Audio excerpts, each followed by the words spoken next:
कर रहा हूँ इमरान खान साहब के 2 केसेस जिनके अंदर वो जेल के अंदर बंद हैं।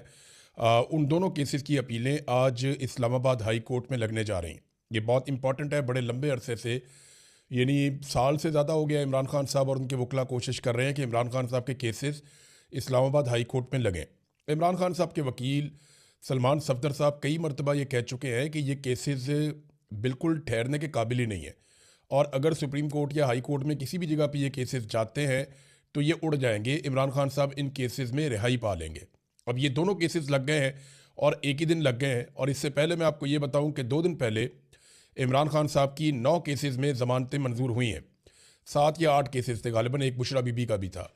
तो इमरान खान साहब के एक और अदालत से, जो लोअर कोर्ट है, वहाँ पे 9 मुख्तलिफ केसेस के अंदर या 8 मुख्तलिफ केसेस के अंदर ज़मानतें मंजूर हुई हैं, जिसमें 9 मई का भी था, उसके अंदर केस था आज़ादी मार्च वाला भी, उसके अंदर दीगर कुछ और केसेस थे। तो डिफरेंट टाइम के हवाले से इमरान खान साहब के, और जाली रसीदें बनाने का एक केस था। तो ये सारे केसेस में इमरान खान साहब की और बुशरा बीबी की पहले ज़मानतें हो चुकी हैं। अब इमरान खान साहब और बुशरा बीबी के 2 केसेस, जिनमें एक केस, ये अलग अलग अदालतें हैं। एक केस सुबह 9 बजे अभी लगा हुआ है जस्टिस खादम हुसैन सोमरू साहब के सामने, तोशा खाना वाले केस की अपील, और इसी केस में इमरान खान साहब गिरफ्तार हैं। और दूसरा केस जिसमें वो गिरफ्तार हैं या कैद काट रहे हैं, वो अलकादर केस की अपील है। और ये दोनों लगे हुए हैं। इसमें जो है वो जस्टिस सरफराज डोगर और जस्टिस आजम खान, ये डिवीज़न बेंच है जो ये केस सुनेगा, और इसका वक्त है 11:30 बजे। तो एक केस लग रहा है 9 बजे और एक केस लग रहा है 11:30 बजे। अगर इन दोनों में इमरान खान साहब की ज़मानत हो जाती है तो फिर इमरान खान साहब कैदी नहीं रहेंगे, फिर वो आज़ाद हो जाएंगे, वो बाहर आ जाएंगे। और क्या इनकी ज़मानत हो जाएगी, अभी हम कुछ कह नहीं सकते, क्योंकि ये जजेस कंट्रोल होते हैं कहीं और से। अगर मैं इंसाफ और कानून की बात करूं तो इमरान खान साहब की आज ही ज़मानतें हो जानी चाहिए। आज नहीं हो जाएं तो एक हफ़्ते के अंदर अंदर उनकी ज़मानतें हो जानी चाहिए, और उन्हें फिर अपने घर चले जाना चाहिए आज़ाद होकर। फिर वो अपना इलाज करवाएं, अपनी पॉलिटिक्स करें। लेकिन यहाँ जो दिखाई दे रहा है कि आप कुछ प्रिडिक्ट नहीं कर सकते, क्योंकि अदालतें कंट्रोल में हैं एजेंसियों के, और एजेंसियां जो फैसला करेंगी उसके मुताबिक ही चीज़ें होती हैं पाकिस्तान में। अगर इंसाफ और कानून के मुताबिक हो तो ये केस लगते ही बहुत पहले इमरान खान साहब रिहा हो जाते। अब उम्मीद तो ये की जा रही है कि किसी दिन पाकिस्तान की एस्टेब्लिशमेंट को होश आए और वो ये गंद मारना बंद कर दे और जजों के ऊपर दबाव डालना बंद कर दे, तो फिर मेरिट के ऊपर इमरान खान साहब की रिहाई हो सकती है। और अगर इन 2 केसेस में इमरान खान साहब की फ़र्ज़ करें आप ज़मानत हो जाती है या उन्हें रिहा कर दिया जाता है, तो फिर किसी और केस में इमरान खान साहब को अंदर रखा जा सकता है। तो ये तो डिपेंड करता है पाकिस्तान की मिलिट्री एस्टेब्लिशमेंट पे, वो कितना दबाव महसूस कर रही है। देखिए 3 तरह के दबाव हैं एस्टेब्लिशमेंट पे। एक बात तो मैं आपको क्लियर कर दूं, जिस वक्त इमरान खान साहब की ये आंख का मसला उठा था ना, तो उस वक्त पाकिस्तान की मिलिट्री एस्टेब्लिशमेंट में बहुत खौफ फैल गया था। वो बहुत परेशान थे और बहुत सारी जगहों पे बहुत सारे अहकामात भी जारी किए गए थे। उन्हें लगता था कि पाकिस्तान अचानक बांग्लादेश बन जाएगा, लेकिन पाकिस्तान तहरीक इंसाफ के साथ जब उन्होंने रब्ता किया तो तहरीक इंसाफ को बेवकूफ़ बनाने में वो कामयाब हो गए। ये तो पाकिस्तान तहरीक इंसाफ के अपने लोग भी कह रहे हैं, इमरान खान साहब की फैमिली भी अब कह रही है कि इन्हें चक्कर दिया गया है। हालांकि वो शफकत ऐवान साहब जो गिरफ्तार हो गए थे, वो भी ये कहते हैं कि शरीफ लोग थे, बैरिस्टर गौहर और अल्लामा राजा नासिर अब्बास वगैरह। तो इन लोगों को जो है वो चक्कर दे दिया मोहसिन नकवी वगैरह ने, और फिर टाइम बाय कर लिया।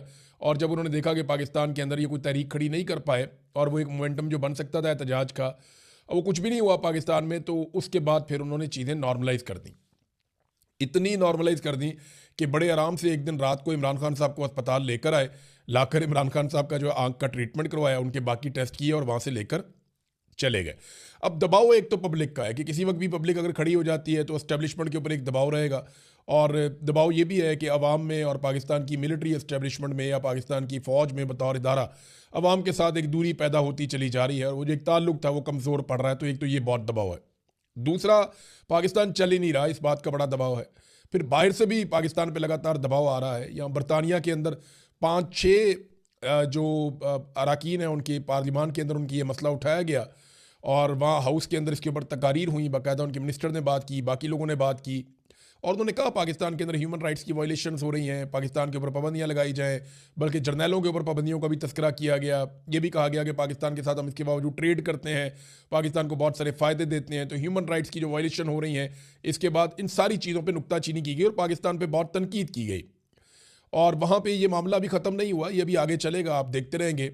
अब बरतानिया से आवाज़ उठ रही है, यूरोपीय यूनियन से आवाज़ उठ रही है, अमेरिका के अंदर आवाज़ें उठ रही हैं। लेकिन जब तक डोनाल्ड ट्रंप आसिम मुनीर के साथ खड़े हैं, जब तक डोनाल्ड ट्रंप को आसिम मुनीर से काम है, तब तक आसिम मुनीर साहब के लिए प्रॉब्लम नहीं होगा। लेकिन जैसे ही डोनाल्ड ट्रंप जो है टिश्यू पेपर की तरह इस्तेमाल करेंगे, तो उसके बाद मेरी बात याद रखिएगा कि यूरोपीय यूनियन हो, चाहे बरतानिया हो, चाहे अमेरिका हो, इंसानी हकूक़ की आलमी तंजीमें हों, ये सारे भरे बैठे हैं जो कुछ पाकिस्तान के अंदर किया गया है।